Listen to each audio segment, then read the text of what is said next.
പ്രിയമുള്ള സ്നേഹിതരെ, ഇന്ന് ഞാൻ നിങ്ങളെ പരിചയപ്പെടുത്താൻ പോകുന്ന സ്ഥലം തിരുവനന്തപുരം നെയ്യാർ ഡാമിൽ നിന്ന് ഏകദേശം 9 കിലോമീറ്റർ അകത്തുള്ള ഒരു ദ്വീപാണ്, കൊമ്പൈ ദ്വീപ്. ഞങ്ങളങ്ങനെ നെയ്യാർ ഡാമിലെത്തിയിരിക്കുകയാണ്. ഇനി ഇവിടെ നിന്നും ടിക്കറ്റൊക്കെ എടുത്ത് ബോട്ടിൽ 9 കിലോമീറ്റർ അകത്തുള്ള നെയ്യാർ കൊമ്പൈ ദ്വീപിലേക്ക്. ഇലയിൽ പൊതിഞ്ഞു കൊണ്ടുവന്ന ഉച്ചഭക്ഷണം ഞങ്ങൾ ആവോളം ആസ്വദിച്ചു കഴിച്ചു.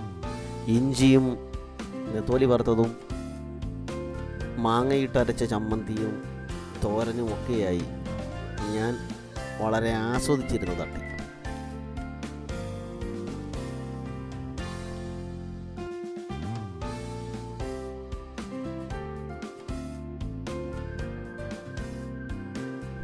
കൊമ്പൈ ദ്വീപിലേക്ക് യാത്ര ചെയ്തു പോകുവാനുള്ള ഞങ്ങളുടെ ബോട്ട് റെഡിയായി എത്തിക്കഴിഞ്ഞു. ഞങ്ങൾ ലഗേജുകൾ ഓരോന്നായി ബോട്ടിനകത്തേക്ക് വെച്ചു. എല്ലാവിധ സുരക്ഷാ മാനദണ്ഡങ്ങളും പാലിച്ചുകൊണ്ടാണ് ഈ കൊമ്പൈ ദ്വീപിലേക്കുള്ള ഞങ്ങളുടെ യാത്ര. ഈ നെയ്യാറിൻ്റെ വിരിമാറിലൂടെ ഏകദേശം ഒരു 9 കിലോമീറ്റർ ഉള്ളിലേക്ക് ഈ മനോഹരമായ ഈ തെളിനീർ തടാകത്തിലൂടെയുള്ള ഒരു യാത്ര. ഈ കൊമ്പൈ ദ്വീപിൽ ഏകദേശം 10ഓളം ആദിവാസി കുടുംബങ്ങളാണ് താമസിക്കുന്നത്. പച്ചകലർന്ന ആഴം കൂടിയ സ്ഫടികതുല്യമായ വെള്ളമാണ് ഈ ഡാമിലേത്. ഇതിൻ്റെ നടുവിലൂടെ പോകുമ്പോൾ പ്രത്യേക കുളിർക്കാറ്റ് നമുക്ക് മനസ്സിന് ആനന്ദം തരും. അതുപോലെ തന്നെ ചില ഉൾദ്വീപുകളിൽ ഫോറസ്റ്റിൻ്റെ ഐബികൾ കാണാം. ഇവിടെ സഞ്ചാരികൾക്ക് താമസിക്കുവാനുള്ള സൗകര്യം ഈ കാണുന്ന ഐബിയിൽ ഫോറസ്റ്റുകാർ ഒരുക്കിയിട്ടുണ്ട്. ഈ കാണുന്ന മലയ്ക്കപ്പുറമാണ് അഗസ്ത്യാർകൂടം. ഈ നെയ്യാർ ഡാമിൻ്റെ ഉള്ളിലൂടെ കിലോമീറ്ററുകളോളം നമ്മൾ സഞ്ചരിച്ചു പോകുമ്പോൾ ഉണ്ടാകുന്ന ആ നിശബ്ദതയും നിഗൂഢതയും നമ്മെ വല്ലാതെ അതിശയിപ്പിക്കുന്നു. ഈ പരിസരത്ത് ആദിവാസി വിഭാഗത്തിൽപ്പെട്ടവരല്ലാതെ മറ്റാരും തന്നെ താമസിക്കുന്നതേ എന്നത് തന്നെയാണ് ഇവിടുത്തെ ഏറ്റവും മഹത്തായ കൗതുകം. ഇക്കാണുന്ന പച്ച നിറത്തിലുള്ള കെട്ടിടവും വനം വകുപ്പ് സഞ്ചാരികൾക്കായി താമസിക്കാൻ ഒരുക്കിയിട്ടുള്ളതാണ്. 7-8 കിലോമീറ്റർ ഉൾവനത്തിലൂടെ സഞ്ചരിച്ച് കഴിയുമ്പോൾ ഉണ്ടാകുന്ന നിശബ്ദതയും തണുപ്പും നിഗൂഢതയും ഒക്കെ നമ്മളെ എന്തെന്നില്ലാതെ ഈ വനത്തോട് ചേർത്തു നിർത്തും. സ്ഫടികതുല്യമായ ഈ ജലാശയത്തിലൂടെയുള്ള ഒരു യാത്ര.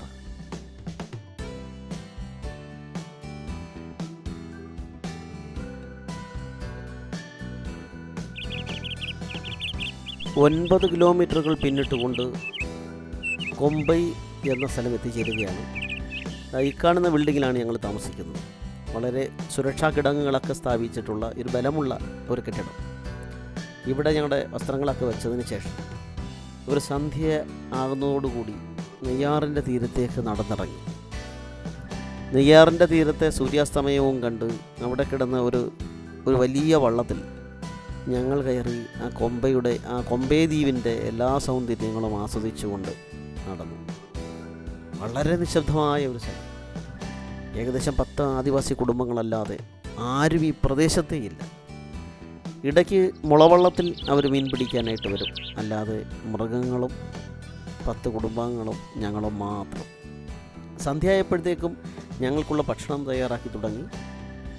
സോയാബീൻസ് കൊണ്ടുള്ള വളരെ രുചികരമായ ഒരു കറി തയ്യാറാക്കി. അതിനോടൊപ്പം കഴിക്കുവാൻ ചപ്പാത്തി റെഡിയാക്കി ഞങ്ങളെല്ലാവരും ചേർന്ന് ഭക്ഷണം കഴിച്ചു. അന്നത്തെ ദിവസം സന്തോഷവും പാട്ടുമൊക്കെയായി കഴിഞ്ഞുകൂടി. പുലർകാലത്ത് നെയ്യാറിൻ്റെ തീരത്ത് ഇങ്ങനെ വന്നിരിക്കുമ്പോൾ മനസ്സിന് എന്തെന്നില്ലാത്ത സന്തോഷം. ഒഴുകിയെത്തുന്ന മഞ്ഞും അതുപോലെ തന്നെ സൂര്യോദയവും, അകലെ മലകൾക്കിടയിൽ നിന്നും പൊന്തി വരുന്ന സൂര്യൻ. ഒരുപക്ഷെ കുട്ടിക്കാലത്ത് ചിത്രങ്ങളിൽ മാത്രം കാണാൻ കഴിഞ്ഞത് നേരിൽ കണ്ടതിൻ്റെ സന്തോഷം. കാട്ടുപോത്തുകളും മ്ലാവുകളും ഈ തീരത്ത് വന്ന് യഥേഷ്ടം മേയാറുണ്ട്. ഈ ദൂരത്ത് നിൽക്കുന്ന പോത്തിനെയും അതുപോലെ തന്നെ മ്ലാവിനെയൊക്കെ കാണുന്നതിന് വേണ്ടി ഞങ്ങൾ ബൈനോക്കുലറും ഡ്രോണുമൊക്കെ ഉപയോഗിച്ച് രസകരമായി തന്നെ ആ തീരത്ത് കഴിഞ്ഞുപോയി. ഇനി ബ്രേക്ക്ഫാസ്റ്റിനുള്ള ഒരു തുടക്കമാണ്. ഈ ബ്രേക്ക്ഫാസ്റ്റിന് രുചികരമായിട്ടുള്ള നെയ്മീൻ കറിയും ചമ്പാവിൻ്റെ പുട്ടുമാണ് ഞങ്ങൾ ബ്രേക്ക്ഫാസ്റ്റിന് ഉപയോഗിച്ചത്. വളരെ രുചികരമായ രീതിയിൽ നെയ്മീൻ തേങ്ങാപ്പാലിൽ കറിയാക്കിയതും ചെമ്പാവ് പുട്ട് പുഴുങ്ങിയതും എന്തൊന്നില്ലാത്ത ടേസ്റ്റായിരുന്നു.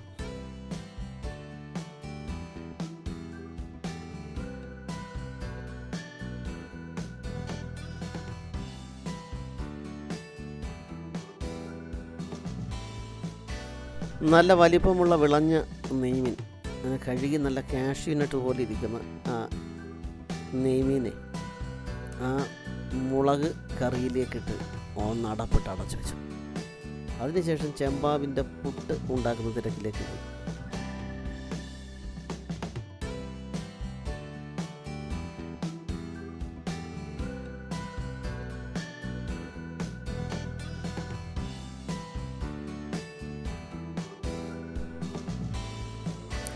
മീൻകറി റെഡിയായി വന്നപ്പോൾ ഒരു ഫൈനൽ പരിപാടിയായി അതിൻ്റെ മുകളിലേക്ക് കട്ടി തേങ്ങാപ്പാൽ ചേർത്ത്, എന്നിട്ട് ചട്ടി ഒന്ന് കറക്കി തേങ്ങാപ്പാലെല്ലാം അവിടെ ഒന്ന് മിക്സ് ചെയ്തു.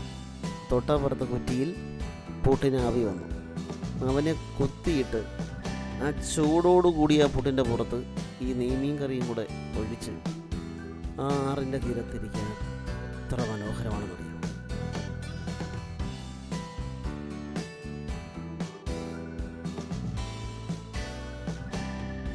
നെയ്മീൻ കറിയും ചമ്പാവ് പുട്ടും ഞാൻ ഏകദേശം ഒരു 1.5 കുറ്റി പുട്ടോളം കഴിച്ചു. എത്ര കഴിച്ചിട്ടും മതി വന്നില്ല. പ്രത്യേകിച്ച് ഈ ആറിൻ്റെ തീരത്തിങ്ങനെ ഇരുന്ന് കഴിക്കുക. ഭക്ഷണമെല്ലാം കഴിച്ചു കഴിഞ്ഞതിന് ശേഷം ഏകദേശം ഒരു 2-2.5 കിലോമീറ്റർ ഉൾക്കാട്ടിലേക്കൊരു യാത്ര. അവിടെയാണ് ആദിവാസി സെറ്റിൽമെൻറ്റ് കോളനി. ഈ ഉൾപ്രദേശത്ത് കുരുമുളകും ഇഞ്ചിയും കസ്തൂരി മഞ്ഞളും വാഴയും ചെറിയ ചെറിയ കൃഷികൾ ഒക്കെ ചെയ്ത് ഉപജീവനമാർഗം കഴിച്ചു കൂട്ടുന്ന ആദിവാസി കുടുംബങ്ങൾ. അവരെ നേരിൽ കാണുവാനും അവരുടെ ജീവിത നിലവാരത്തെ മനസ്സിലാക്കുവാനും അതേക്കുറിച്ച് പഠിക്കുവാനും വേണ്ടിയിട്ട് ഞങ്ങൾ നേരെ സെറ്റിൽമെൻറ്റ് കോളനിയിലേക്ക് പോകുന്ന വഴിയിൽ പലതരത്തിലുള്ള ഔഷധ സസ്യങ്ങൾ കണ്ടു. ഇത് കാട്ടുകുരുമുളകാണ്. ഇക്കാണുന്നത് ജാതി മരമാണ്. ജാതിപ്പത്തിരി ഒക്കെ ആയിട്ട് നമ്മൾ നാട്ടിൽ ഉപയോഗിക്കുന്ന മരം. വനത്തിൽ ഇവന് പാണംപത്തിരി എന്നാണ് വെളിപ്പേര്.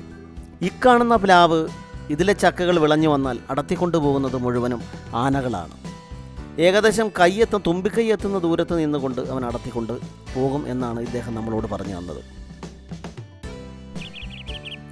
മലഞ്ചെരുവുകളിലൂടെയും ചെറിയ കുന്നുകളിലൂടെയും ഒക്കെ പതിയെ പതിയെ സൂക്ഷിച്ച് ഞങ്ങൾ നടന്നു നീങ്ങി. ഇക്കാണുന്ന മരം കമ്പകമാണ്.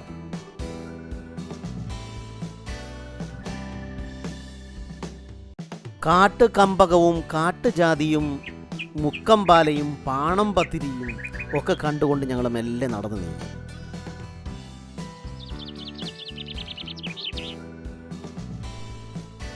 ഇക്കാണുന്ന ചതുപ്പിടങ്ങളിൽ എപ്പോഴും ആന വരാറുണ്ട്. ഉണക്കെത്തിയാൽ ഈ ചതുപ്പ് സ്ഥലത്താണ് ആനയുടെ വിഹാരകേന്ദ്രം. ഞങ്ങളങ്ങനെ ആദിവാസി സെറ്റിൽമെൻറ്റ് കോളനിയിലെ ആദ്യത്തെ വീട്ടിന് മുന്നിലെത്തി. അവിടെ ചെറിയ കൃഷിപ്പണികളൊക്കെ നടക്കുന്നുണ്ട്. മലമുകളിലെ പാറക്കെട്ടിൽ നിന്നും ഒഴുകിയെത്തുന്ന ഒരു ശുദ്ധജലം വറ്റാതെ ഒരു പാത്രത്തിൽ എപ്പോഴും ഒഴുകിക്കൊണ്ടിരിക്കുന്നു. ആ തണുത്ത ജലം കുടിച്ചപ്പോൾ ഞങ്ങളുടെ യാത്രയിലെ എല്ലാ ക്ഷീണവും അകന്നുപോയി. അതിനുശേഷം അവിടെ നടക്കുന്ന കൃഷിയിടങ്ങളിലെ കുരുമുളക് കൃഷിയും അതുപോലെ തന്നെ ഇഞ്ചി കൃഷിയും കസ്തൂരി മഞ്ഞളുടെ കൃഷിയും ഒക്കെ നോക്കി അവരോടൊപ്പം കുശലം ചൊല്ലി ഞങ്ങൾ അവിടെ തന്നെ നിന്നു. അവിടെ നിന്നും ഞങ്ങൾ തൊട്ടടുത്ത വീട്ടിലേക്ക് പോയി. ആ വീട്ടിലെ ഗൃഹനാഥൻ അദ്ദേഹം വല ഉണക്കുകയാണ്. ഈ നെയ്യാർ ഡാമിൽ മത്സ്യബന്ധനം നടത്തുന്നയാളാണ് അദ്ദേഹം. മത്സ്യം പുറത്തൊന്നും കൊടുക്കാറില്ല, തങ്ങൾക്ക് കഴിക്കാൻ വേണ്ടി മാത്രമാണ് മത്സ്യബന്ധനം നടത്തുന്നതെന്ന് അദ്ദേഹം പറഞ്ഞു. ഇനി ഞങ്ങളുടെ യാത്ര അടുത്ത ഊരുമൂപ്പൻ്റെ വീട്ടിലേക്കാണ്. ഈ വെയിലത്ത് ചീവി ഉണക്കുന്നത് കസ്തൂരി മഞ്ഞളാണ്. കസ്തൂരി മഞ്ഞളിൻ്റെ കിഴങ്ങെടുത്ത് ചെത്തി വൃത്തിയാക്കി ചെറിയ കഷ്ണങ്ങളായി അരിഞ്ഞാണ് ഇവർ ഉണക്കുന്നത്. ആ പരിസരമാകെ കസ്തൂരി മഞ്ഞളിൻ്റെ അസാധ്യമായ സുഗന്ധം നിലനിൽക്കുകയാണ്. ഈ പാവങ്ങളുടെ കയ്യിൽ നിന്നും ഗവൺമെൻറ് ഉണങ്ങിയ കസ്തൂരി മഞ്ഞളിന് വെറും 80 രൂപയ്ക്കാണ് വാങ്ങുന്നത് എന്ന് അവർ വളരെ ദയനീയമായി നമ്മളോട് പറയുകയുണ്ടായി. ഈ കിഴങ്ങ് ചെത്തി വൃത്തിയാക്കുന്നത് ഇവിടുത്തെ ഊരുമൂപ്പൻ്റെ ഭാര്യയാണ്. വനവിഭവങ്ങൾ ശേഖരിക്കാൻ പോയി വന്ന ഇദ്ദേഹം വഴിയിൽ കാട്ടാന വഴി തടസ്സമായി നിൽക്കുന്നു എന്ന കാര്യം ഞങ്ങളെ ഓർമ്മിപ്പിച്ചു. ഇക്കാണുന്നതാണ് ഊരുമൂപ്പൻ്റെ വീട്. അതുപോലെ ഇത് വെള്ളക്കസ്തൂരി മഞ്ഞളും. ഈ പ്ലാവിൽ പിടിക്കുന്ന ചക്ക നമ്മുടെ ഉള്ളം കൈയിൽ ഒതുങ്ങുന്നതിൻ്റെ അത്രയുമേ ഉള്ളൂ. ഇതിനകത്ത് ഏറി വന്നാൽ 2 ചുള, പക്ഷേ രുചി അസാധ്യമായിരിക്കും. ശതാവരി കിഴങ്ങും കാട്ടുചൂരലും അതുപോലെ തന്നെ കാട്ടിലെ വിവിധ ഔഷധ സസ്യങ്ങളെയൊക്കെ കണ്ട് മടങ്ങി നേരെ വരുമ്പോൾ ഒരു മരത്തിനു മുകളിലായി ഓർക്കിഡ് ചെടി വളർന്നു കിടക്കുന്നത് കണ്ടു. ഒരു കമ്പ് കൊണ്ട് ഞങ്ങൾക്ക് നട്ടുപിടിപ്പിക്കാനുള്ള ഓർക്കിഡും എടുത്ത് നേരെ ഉച്ചഭക്ഷണത്തിലേക്ക് പുഴമീൻ വറുത്തതും നെയ്മീൻ കറിയും ചമ്മന്തിപ്പൊടിയും ഇഞ്ചിയും സാമ്പാറും അങ്ങനെ രുചികരമായിട്ടുള്ള ഭക്ഷണങ്ങളും കഴിച്ച് കൊമ്പയിൽ നിന്നുള്ള ഞങ്ങളുടെ മടക്കയാത്ര. ഏറെ ദുഃഖകരമായി കൊമ്പയ്ക്ക് ഞങ്ങൾ കൈ കാണിച്ച് കൊമ്പയിൽ നിന്നും ഞങ്ങൾ കരയിലേക്ക് മടങ്ങുകയാണ്. ഈ വിദൂര ദ്വീപിലെ കൊടിയ കാടിനുള്ളിലെ ആദിവാസി വിഭാഗങ്ങളുടെ ജീവിതമോർത്തുള്ള ചെറിയ നൊമ്പരവുമായാണ് എൻ്റെ മടക്കയാത്ര. ഈ വീഡിയോ ഇഷ്ടമായെങ്കിൽ ലൈക്ക് ചെയ്യുക, ഷെയർ ചെയ്യുക, സബ്സ്ക്രൈബ് ചെയ്യുക. വീഡിയോ കണ്ടിരുന്ന എൻ്റെ എല്ലാ കൂട്ടുകാർക്കും നന്ദി, നമസ്കാരം.